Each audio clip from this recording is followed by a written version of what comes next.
Good morning students, welcome back to biology classroom once again. In the last video, I had discussed about pollination. Today I will start with different agents about pollination. Basically, pollination followed by different agents like insect, wind and water. So let's start the pollination by insects. Normally, pollination by insects, basically flowers are bright colored and their flowers are bright colored, also scented. They produce nectar to attract the insect.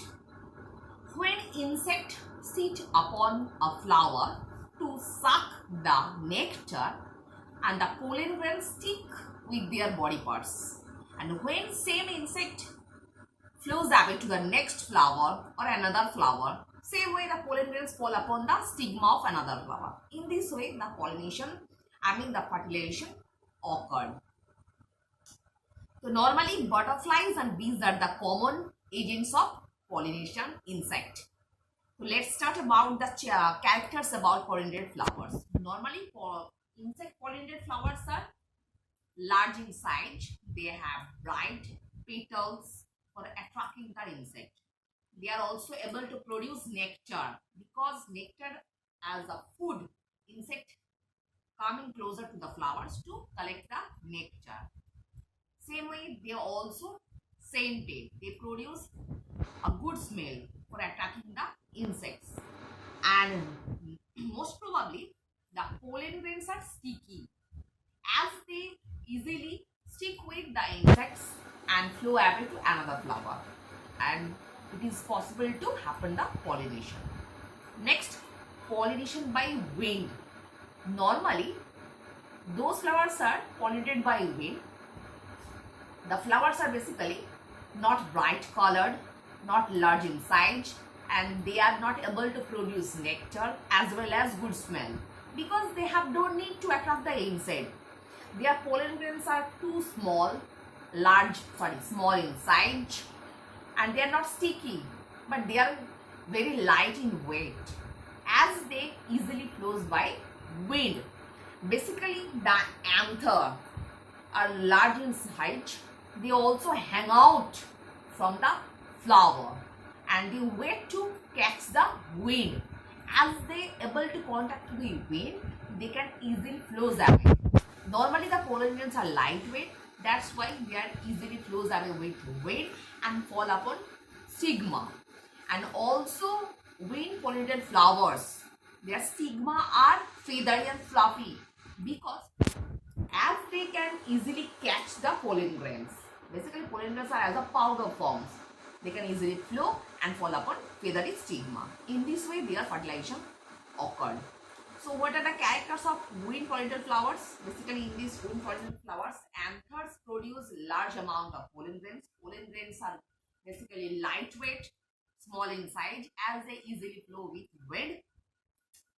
They are not able to produce nectar or smell because they don't need to attract the insects, and their anther basically hang out from the flower. And normally these plants produce large quantities of pollen grains because with the help of wind, when the pollen grains flows away from one flower to another flower, same way in this way lots of pollen grains are wasted because they produce large amount of pollen grains. Next, pollination by wind.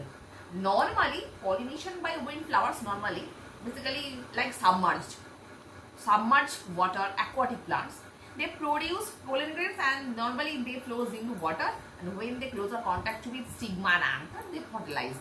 Same way, which flowers are normally born in water, but their flower upper side of water like Vallisneria, lotus.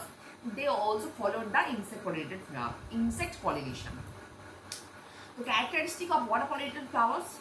Normally, in water pollinated plants, male and female flowers are born on separate plants.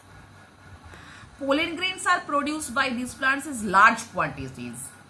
Flowers in these plants are lighter and are smaller so that they can float on the surface of water. Normally, these plants lighter and smaller too. They can float easily on the water. So students, you have to follow the characteristics of different pollinated flowers. You have to learn. Next, artificial pollination.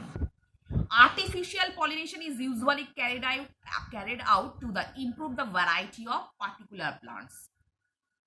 In this method, crops of desired characteristic called parent crops are selected.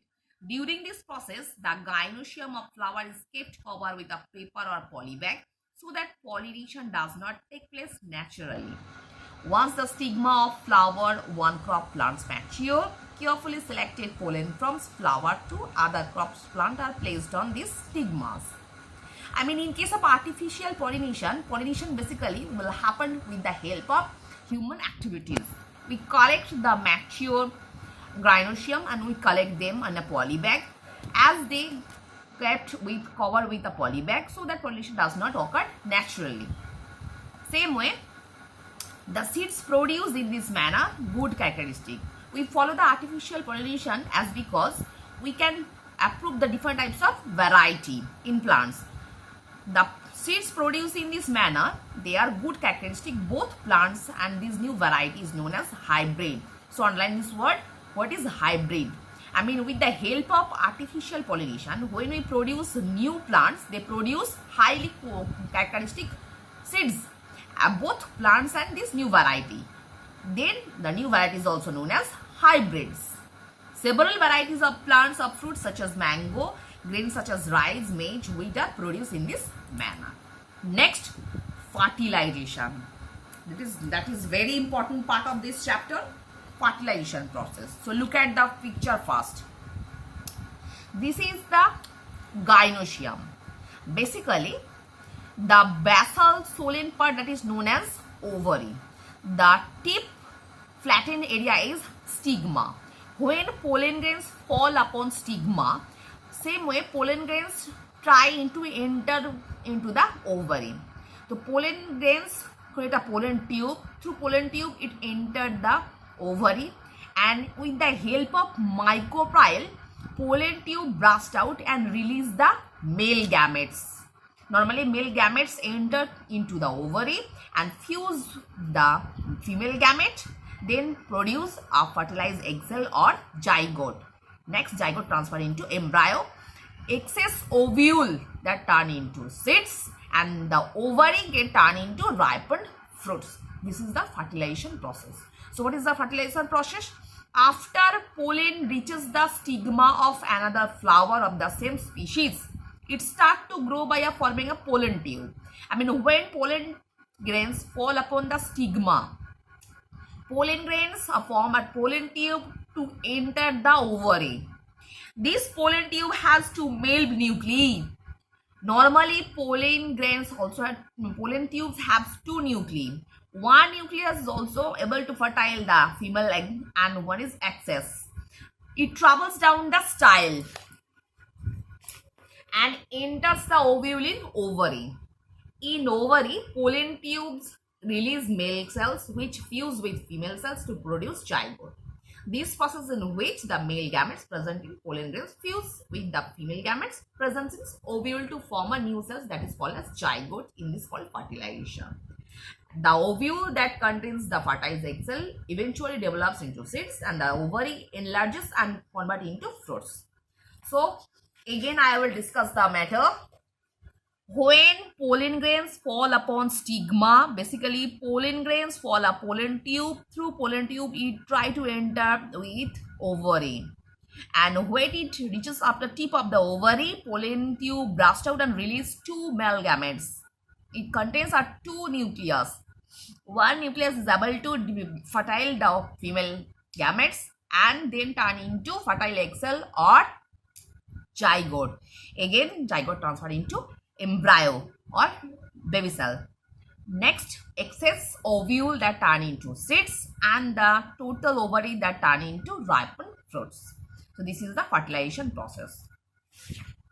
So students, I hope all of you have understood what I have discussed today. So you will learn the characters of different pollinated flowers, and also you will learn what is hybrid, and about a short note about artificial pollination, and about the fertilization, and also practice the diagram.